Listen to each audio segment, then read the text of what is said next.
الاستاذ احمد الكوتش سأل سؤال جميل جدا دلوقتي، بيقول ايه؟ بيقول عايزين حد بيبيع قسط كويس ويكون راجل مضمون ويكون عنده ضمير كده، ما يكونش بيشمط وبيشد كده في الاسعار وبياخد عموله غاليه، لان من الواضح ان الراجل او معظمنا قابل ناس بتعلي في العموله فعلا. فهو الراجل معهوش يشتري موتوسيكل كاش زي معظمنا، انما في نفس الوقت هو عايز حد بياخد عموله طبيعيه. شوف يا استاذ احمد، انا عايز اقول لك حاجه، بس الملعب ايه دلوقتي؟ التجار دلوقتي ما بيحبوش اصلا يبيعوا قسط، حتى لو هياخد عمولة عالية. يعني العمولة عالية اللي هو مش عاجبك ده اساسا هو بيبقى بيبيع لك بعمولة عالية ومتضرر منك برضه حرفيا. ليه بقى؟ النهارده هو ممكن يبيع لك الموتوسيكل مثلا ب 20000 مثلا، يعني مفيش حاجة ب 20 طبعا دلوقتي، انما انا بضرب لك مثل يعني ب 20000. فيقول لك مثلا هياخد التلت والتلتين بقوا ب 30، خلاص هتسد على كام مثلا؟ سنتين مثلا. تمام. هو بعد سنتين ده بيكون الموتوسيكل بقى ب40000، يعني هو كده خسر.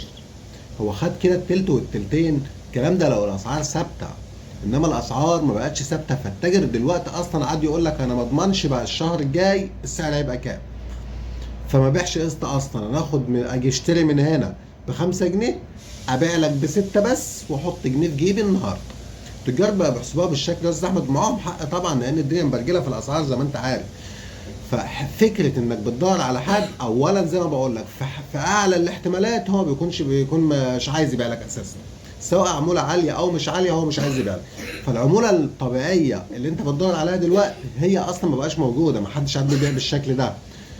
الناس المحترمه ما عادش بتشتغل في القسط خلاص، واللي شغال في القسط دلوقتي محترمين برضو، ما فيش فيهم حاجه. يعني انا بس بوضح ان اللي عشان يبيع قسط دلوقتي بيعلي العموله قوي، لان لو ما علهاش قوي سعر الموتوسيكل بيبقى بقى الضعف وهو بيخسر. فيقول لك والله ان كان عاجبك انا اقل من كده اخسر، فانت تبقى شايف العموله عاليه جدا، انما في نفس الوقت هو السوق بيغربله حرفيا يعني. فحاول، الخلاصه بقى نشتري على كده ولا ايه؟ الاجابه لا. حاول يا استاذ احمد، انت راجل تعز علينا وحضرتك عارف، حاول تجيب موتوسيكلك كاش. يا رجاله حاولوا تبعدوا عن القسط شويه، لان العمليه عموله عاليه جدا، وهنا التاجر برضو مش فرحان قوي، في نفس قرفان منك برضو. وتقول له انا عايز النوع الفلاني، يقول لك والله ده النوع اللي عندي الفلاني. يا عم انا مش جاي اشتري الموتوسيكل ده، انا جاي اشتري موتوسيكل تاني خالص. يقول لك مش عندي، وهو ممكن يجيبه. بس شفت انت اللي بيبيع بيع قرف. والله ده اللي عندي، ان كان عاجبك اشتريه بالقسط على العموله ده اهي. يا عم انت ما عندكش ضمير ليه؟ القصه مش كده. القصه زي ما قلتها لحضرتك في الاول خالص، السوق مغربل التجار. فعشان كده التاجر النهارده بيعلي العموله قوي، والا لو خد العموله الطبيعيه يخسر. والناس اللي بتاخد العموله الطبيعيه اللي بقت في ناس النهارده تحرج تعلي العموله عليك، يقوم يعمل ايه؟ يقوم ما يبيعلكش قسط، يبقى مش هبيع لك. تقول له بتبيع قسط يقول لك لا. هو كان بيبيع، بس النهارده عشان يبيع قسط ويبقى في الامان لازم يعلي قوي، هو ده مش طبع فيه.